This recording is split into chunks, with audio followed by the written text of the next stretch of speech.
se dan cuenta que es realmente en general, porque nos habla del sistema nervioso central y periférico, tal cual nosotros ya lo hemos visto, ¿sí? Y lo que nos interesa aquí a nosotros es esta parte autónoma, donde vamos a ver vías aferentes y eferentes que lógicamente se van a dar con esa división del simpático y parasimpático. ¿Ok? Ahora, ¿cómo se da el control del sistema nervioso autónomo? Eso se va a dar a nivel del sistema nervioso central, sí o sí, porque vamos a encontrar núcleos especializados para este sistema nervioso autónomo. Por ejemplo, tenemos el núcleo dorsal motor, que es el, digamos, el centro por excelencia para el parasimpático, ¿sí? A ese nivel. Mientras que el del simpático lo vamos a encontrar más a nivel de la médula espinal, y vamos a ver por qué, ¿sí? Tenemos al hipotálamo. El hipotálamo es un centro de regulación, es un centro de control, principalmente endocrino, pero está muy relacionado con el sistema nervioso autónomo. Porque ahí vamos a encontrar, por ejemplo, como hemos visto en algún momento, receptores para la osmolaridad, también vamos a encontrar termorreceptores, ¿no? Y toda esa información va a ser media en el sistema nervioso autónomo. También tenemos el sistema límbico. El sistema límbico, si bien sabemos que el ser humano está mucho más desarrollado, pero los animales también presentan un sistema límbico, ¿no? Donde va a dar respuesta de acuerdo a lo que se va generando en la corteza, ¿sí? La corteza cerebral. Si bien la corteza cerebral no ejerce, digamos, una regulación directa sobre el sistema nervioso autónomo, sí lo hace sobre el hipotálamo, sí lo hace sobre el sistema límbico, que son los que al final van a estar determinando la acción de ese sistema nervioso autónomo. ¿Okay? Y vean aquí, nos muestra la diferencia entre el sistema nervioso somático y el sistema nervioso autónomo. ¿Okay? En el caso del somático, vean, tenemos una fibra nerviosa que se llama ¿cómo? ¿Cómo se llama? Motoneurona alfa. Que va a llegar al músculo esquelético, ya sabemos que responde a la voluntad. ¿Qué neurotransmisor libera? Acetilcolina. ¿Sí? ¿Cuáles serían sus receptores a nivel del músculo esquelético? ¿Cuáles? Nicotínicos. ¿Sí? Los nicotínicos. Y en el caso del sistema nervioso autónomo, vean, tenemos fibras preganglionares y postganglionares. No es una sola fibra como vimos en el somático, sino que tenemos dos.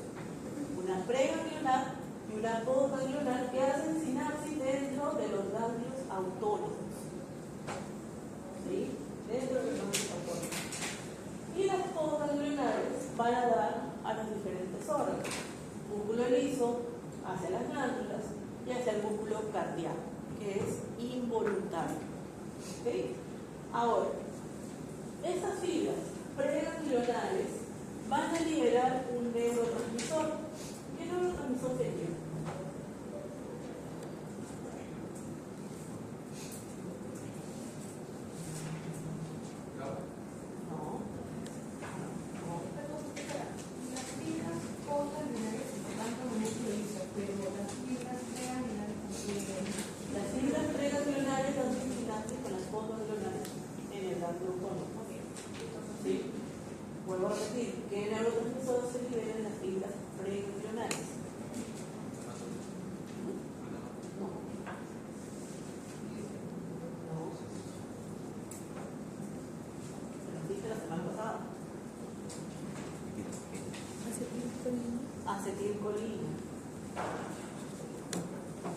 Acetilcolina. La acetilcolina se une en sus receptores que se encuentran en las fibras postganglionares. ¿Qué receptores serían? Nicotínicos. Sí, nicotínicos.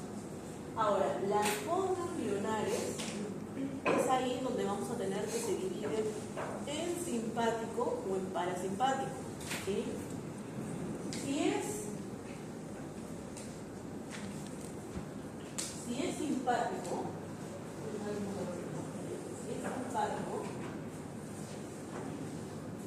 liberar el neurotransmisor adrenalina. ¿Cuáles son los receptores de la adrenalina?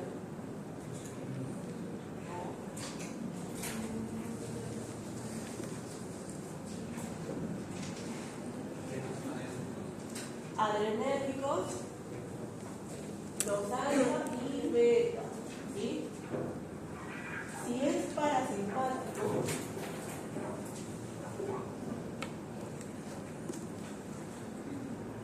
va a liberar el neurotransmisor acetilcolina. ¿Cuáles serían sus receptores?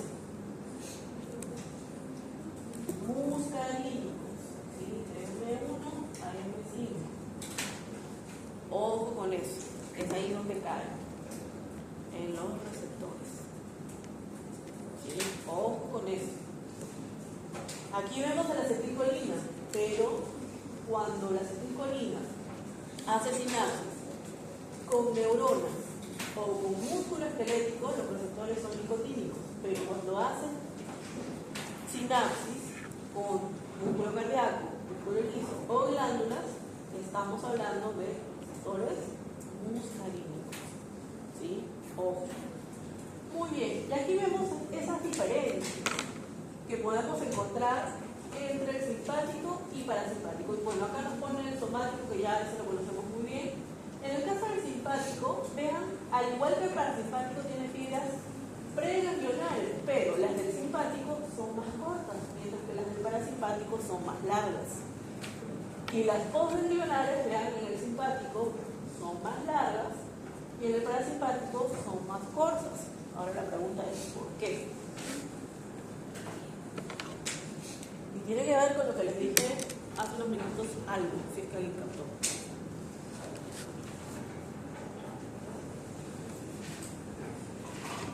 ¿Por qué se da esa diferencia entre las fibras pre y postganglionales de uno y otro?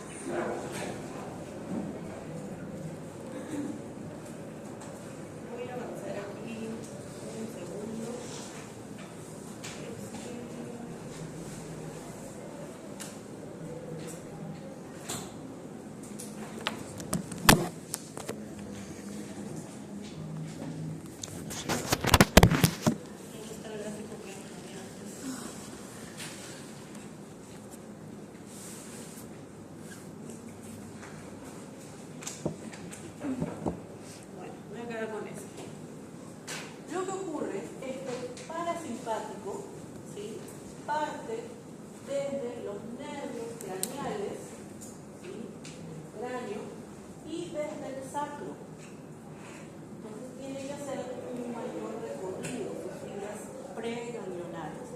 Por eso el parasimpático también se lo conoce como el sistema cráneo-sacro. ¿Sí? Entonces, esas fibras preganglionales tienen que hacer un mayor recorrido. A diferencia del simpático, que parte desde las torácicas y lumbares, por eso se conoce como tóraco-lumbar. Entonces, tiene que hacer un menor recorrido hacia sus ganglios. ¿Sí? Los ganglios autónomos están muy cerca de la médula espinal, entonces tienen que hacer un menor recorrido, pero cuando salen del ganglio cambia la cosa, ¿sí? Más corto en el caso del parasimpático y las postganglionales del simpático más largas. Es por eso, ¿sí? Voy a retroceder. Como les comenté, tienen acciones opuestas, ¿sí? Tienen acciones opuestas. Por lo tanto, vean aquí. En el caso del músculo cardíaco, vemos que llega tanto fibras simpáticas como parasimpáticas. Van a tener acciones opuestas, son antagonistas. En el caso del simpático, ¿sí? A nivel del corazón, va a liberar adrenalina. ¿Sí? La adrenalina se va a unir a sus receptores beta 1 a nivel del corazón. Si se unen a sus receptores beta 1, ¿cuál va a ser el efecto? Ya hemos hablado de eso en algún momento de nuestras clases.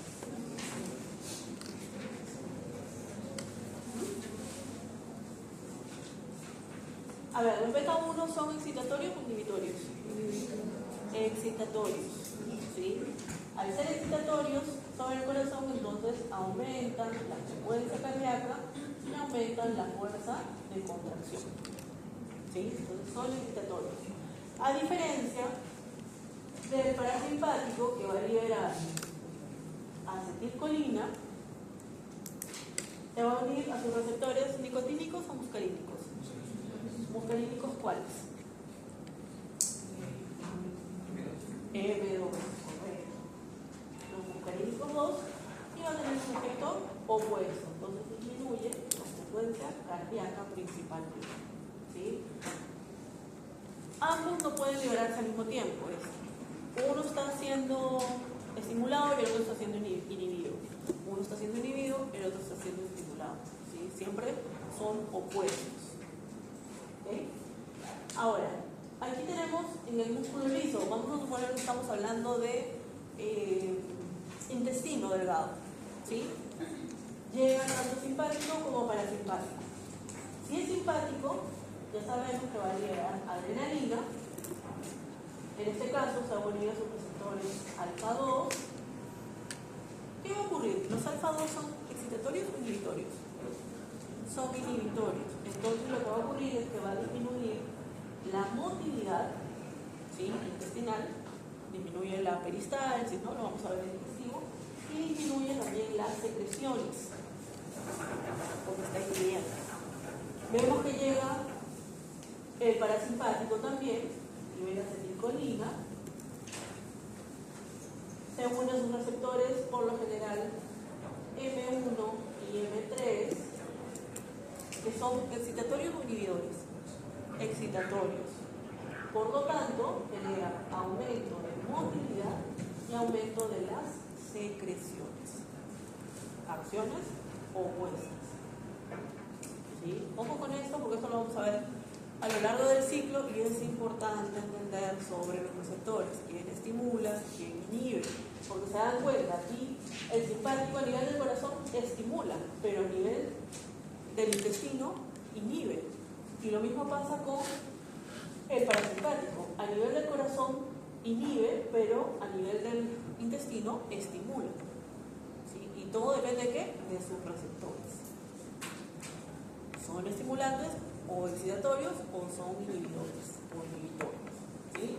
Y bueno, sobre las glándulas también vamos a ver, por eso lo vamos a ver ya en endocrino. En endocrino vamos a ver otra vez sistema nervioso autónomo, por eso siempre hago hincapié en que transporta a través de la membrana, ¿sí? Reflejos y sistema nervioso autónomo son la base de nuestro curso, ¿sí?, con sus neurotransmisores, acetilcolina y adrenalina. Lo vamos a ver hasta el final del ciclo. ¿Sí? Entonces, eso es lo que tienen que aprender bien, internalizar bien, para poder lo que viene más adelante sea simplemente un mero trámite. ¿Ok? Muy bien. ¿Alguna duda sobre esto? Ninguna. Aquí también nos está mostrando lo que ya hemos explicado hace un momento.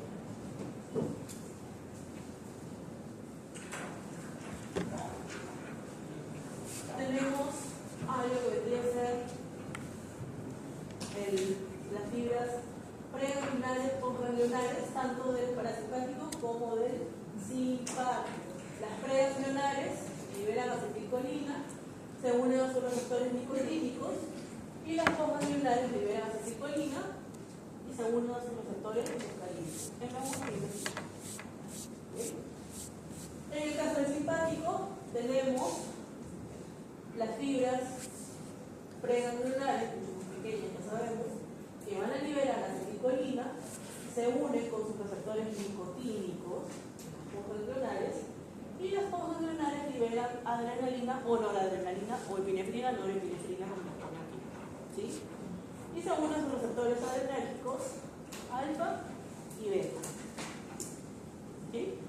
Y tenemos también a nivel de la médula adrenal, que lo vamos a ver en un ratito para poder entender, ¿sí? Hay un gráfico sobre esto. A ver, antes de ver aquello que les estaba diciendo, vean aquí cómo este sistema nervioso autónomo llega a los diferentes órganos, ¿no? va a ejercer acciones opuestas. Simpático y parasimpático. Cráneo sacro, tórax lumbar. Llegan a prácticamente los mismos órganos, solamente que teniendo acciones opuestas. ¿Cómo vamos a entender esas acciones opuestas? De acuerdo a los receptores que vamos a ir encontrando en dichos órganos. ¿Sí? Igual aquí se puede ver, ¿no? Este creo que ya se lo quiero explicar. El cráneo sacro y tórax lumbar. Hay un sistema nervioso gastrointestinal intrínseco, o también conocido como sistema nervioso entérico, que es, digamos, un sistema nervioso autónomo dentro de lo que vendría a ser el sistema digestivo, que lo vamos a ver cuando hablamos digestivo. No me voy a explayar mucho aquí, pero está muy relacionado con el sistema nervioso autónomo. ¿Por qué? Porque recibe señales de ese sistema nervioso autónomo, y también este sistema nervioso local intrínseco entérico también envía señales que van a llegar hasta vías superiores. Pero eso lo vamos a ver en su momento. Aquí está. Este era el gráfico que quería mostrar. Siempre les recomiendo este gráfico para poder entender. Somático, ya sabemos, va a ser un músculo esquelético, libera acetilcolina según los receptores nicotínicos y se acabó. Contracción. Autónomo, parasimpático y simpático. Parasimpático, preganglionares liberan acetilcolina, se unen a sus receptores nicotínicos, las ganglionares liberan acetilcolina y se unen a los muscarinos. ¿Sí? En este gráfico está todo como pueden ver. Ahora, en el simpático sí vamos a ver unas pequeñas variantes. ¿Qué es lo que más vamos a ver nosotros? Esto de aquí. Esto de aquí, que ya sabemos, preganglionares liberan acetilcolina, se unen con las postganglionares mediante sus receptores nicotínicos, los postganglionares liberan adrenalina y noradrenalina y se unen a sus receptores alfa y beta. ¿Okay? Ahora, también la médula adrenal, ¿sí? Las médulas adrenales, van a liberar adrenalina y noradrenalina. Y en este caso, reciben señales a través de fibras preganglionares que van a liberar acetilcolina, se unen a sus receptores nicotínicos a nivel de la médula adrenal, y la médula adrenal libera adrenalina y noradrenalina. Quiero recordarles por histología que la médula adrenal, a través del proceso embrionario, perdió sus axones, quedando solamente los somas, y esos somas son la médula adrenal, pero en realidad eran fibras postganglionares. ¿Sí? Entonces liberan adrenalina y noradrenalina, solamente que en este caso estos neurotransmisores van a ir por vía sanguínea. Por vía sanguínea viajan hasta los receptores alfa y beta. ¿Sí? Esa es la diferencia. Y tenemos nuestra excepción, en la cual tenemos fibras preganglionares que liberan acetilcolina, se unen a sus receptores nicotínicos, pero las postganglionares liberan acetilcolina y se unen a los receptores muscarinos. ¿Sí? Yo sé que esto nos puede llegar a matar, pero esta es una pequeña excepción que se suele ver en las glándulas sudoríparas. ¿Sí? En el caso de nosotros es donde más vemos esta respuesta. ¿Sí? Pero lo que más vamos a ver nosotros es esto de aquí. Perdón, es esto de aquí. Esto de acá es lo que vamos a ver. Esto es lo que se les va a preguntar si es que a alguien le toca su producto de sistema nervioso autónomo, por ejemplo. Tienen que explicar esto de acá y esto de acá. Pero ustedes ya saben esto, porque puede venir una preguntita, ¿no? Van a analizar una pregunta sobre esa excepción, ¿no? Pero ustedes ya saben que es un 1%. ¿Okay? Muy bien, entonces ya hemos visto aquí esta clasificación. Igual aquí esto es lo mismo que ya hemos visto. Este cuadrito también se los recomiendo porque nos muestra algunos receptores y sus efectos.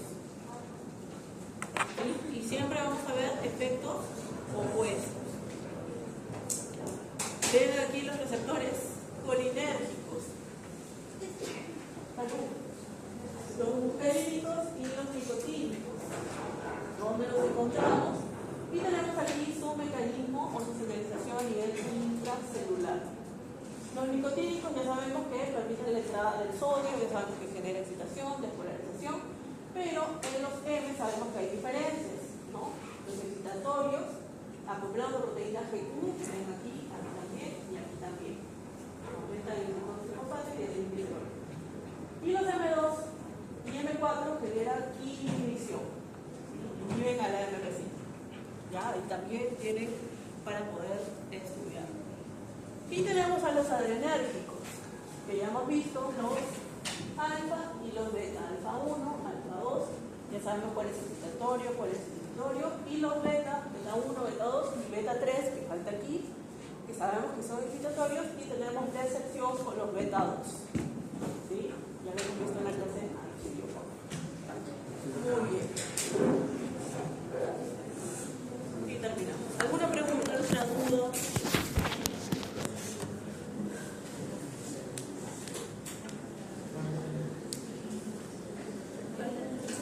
Les cuento que normalmente autónomo recién lo daba la siguiente clase. Pero ¿qué pasa? Creo que les comenté, no sé si fue a ustedes o al otro grupo, que nos han quitado varias diapositivas porque decían que las diapositivas eran muy largas. Y había muchas diapositivas sobre transporte a través de la membrana, entonces yo me demoraba bastante en esa clase de transporte. Entonces íbamos llevando y llevando. Pero bueno, ahora hemos terminado el tiempo y hasta aquí entraría en el examen. Y hoy día voy a estar habilitando el foro, le voy a avisar a los delegados, para aquellos que quieran hacer punto extra para el examen, lo van a responder. No es sobre